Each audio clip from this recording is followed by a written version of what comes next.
creation story as gospel and be inspired to love and serve accordingly. By no longer opposing evolution, but wholeheartedly embracing it as the great story of 14 billion years of divine grace and creativity, I now have a more intimate relationship with God than ever before.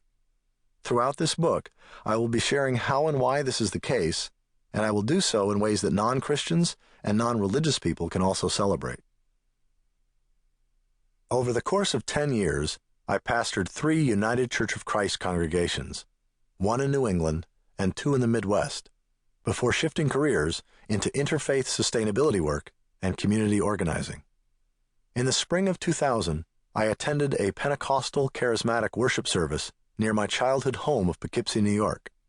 I've always loved the energy and enthusiasm of spirit-filled worship.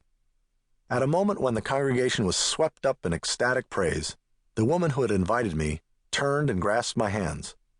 "I have a word from God for you," she declared. "Great," I replied. She continued, "Thus saith the Lord, My son, I have called thee home to reveal thy true mission. Step out boldly with thy beloved, and fear not, for I will bless thy steps and thy ministry more abundantly than thou canst imagine." Several thoughts immediately raced through my mind. The first, I'm ready. Then, I wonder why God likes Elizabethan English so much. Finally, whoa, boy, did you hear that? God said, with your beloved. You better get moving, dude. You don't even have a girlfriend. Several months later, my friend's prophetic words were made flesh. I met science writer Connie Barlow at a lecture given by cosmologist Brian Swim at Auburn Theological Seminary in New York City. Connie was the author of 4 books, and 2 of them had evolution in their titles: Evolution Extended, Biological Debates on the Meaning of Life, and The Ghosts of Evolution. She, too, was a long-time Epic of Evolution enthusiast. What is more, her passion for sharing a sacred understanding of cosmic history was no less than mine. 7 months later, I asked Connie to marry me. 3 weeks after that, we were wed at the Earth Spirit Rising Conference on Ecology, Spirituality, and the Great Work, which was held in Louisville, Kentucky in June 2001. Surely, this was a marriage of science and religion. Connie was a self-described atheist, and her professional life was steeped in the sciences. My life was devoted to religion. Our union embraces both. 3 months later, the World Trade Center was attacked. We were living north of New York City, and Connie had a scheduled meeting in Tower Number 1 the very next day. The collapse of the towers forced us to reevaluate our priorities. A month later, we were watching the final installment of the PBS television special, Evolution, A Journey into Where We're From and Where We're Going. That last episode was titled, What About God? It examined the struggle that conservative Christian college students face in trying to embrace both evolution and a pre-evolutionary interpretation of their faith.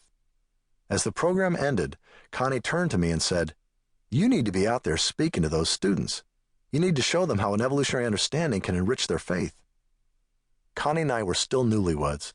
I had no idea she was prepared to follow through, personally, on her declaration.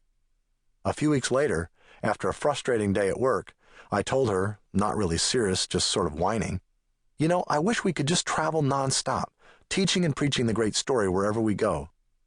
Her response was astounding. Looking me in the eyes, she said with utter conviction, "I'd love to do that." Since April 2002, Connie and I have been full-time evolutionary evangelists. We live permanently on the road, offering a spiritually nourishing view of evolution throughout North America. In the tradition of traveling preachers, we gave up our worldly possessions, left our home, and now carry everything that we need in our van. We go wherever we're invited. Our goal is to inspire people of all ages and theological orientations to embrace the history of everyone and everything in personally and socially transforming ways. We offer a view of our collective evolutionary journey that fires the imagination, touches the heart, and leaves people wanting more.